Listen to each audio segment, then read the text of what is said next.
Alam mo, may sarili akong subject matters sa isip ko papunta dito. Problema, I just been handed, baka ito at yung plataforma, dito na lang tayo rin susunod. Baka ito yung mga issue na malapit sa tao,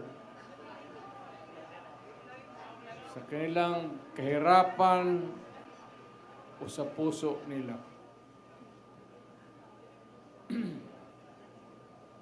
Alam mo,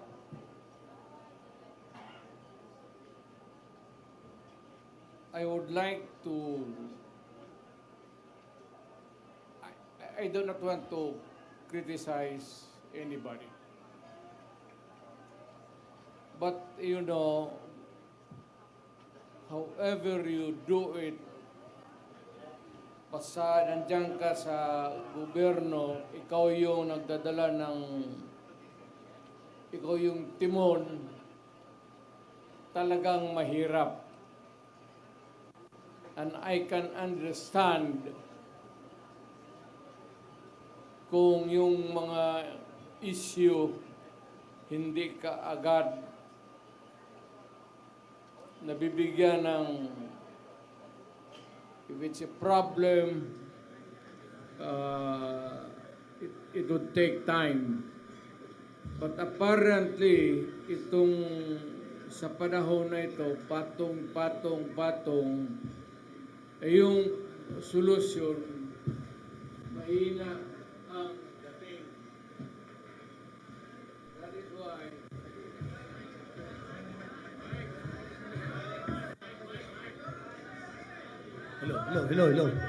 Hello. Excuse me.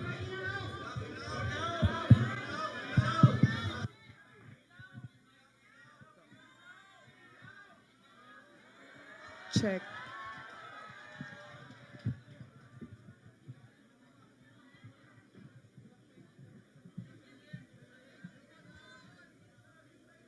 well, alam natin yung issues. Hindi na natin pag-usapan dyan kasi lumalalim ang gabi. Alam ko kanina pa kayo.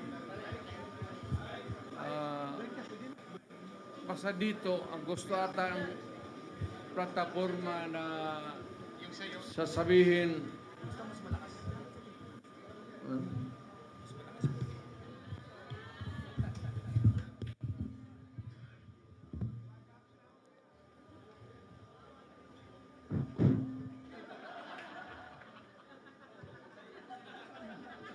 Kalimutan ko ito nung Well, sa madaling sabi, maraming issues. Hindi ko naman sinasabi na kaya natin kung tayo ang nandyan sa Malacanang. No, it's not that easy. I have been there. But the guy is simply taking his time to come up with the solution of the problem. So kagaya nitong bigas, which is really tumatama yan sa tiyan, pati sa puso ng Pilipino, hindi niya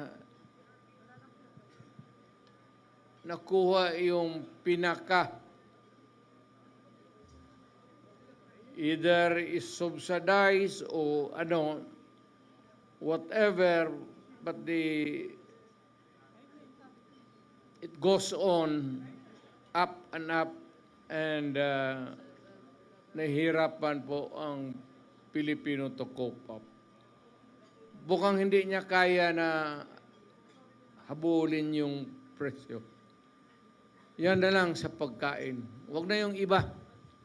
Pwede na natin yung graft and corruption. Nandyan yan eh. Baski anong klaseng administrasyon.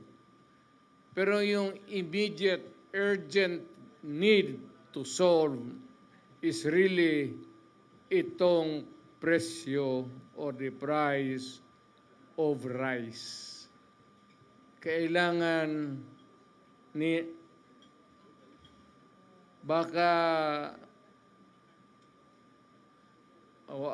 ako kung sa panahon ko sinasabi ko total we are endorsing the candidacies of so many bright Filipinos dito sa atin. Baka not the magic one, but makuha nila kung paano talaga bigyan ng solusyon. It's either you import and go down or whatever, but you know, sad to say, the Philippines is agricultural based ang country natin. Ang ekonomiya natin is agriculture. Ang problema, yung pagkain mismo, hirap tayo. Well, of course, yung mga dumadating na typhoons could be one of the factors that can be, palagay na natin, hirap tayo maghabol. Alam mo, pag nasa gobyerno ka, ikaw yung nagdadala, you cannot give promises. Panay na lang ang pangako mo and you keep on, promising people for so many things, pero itong pagkain talagang unahin nila. Pinaka-basic talaga. Medyo hirap sila. Aywan ko kung bakit.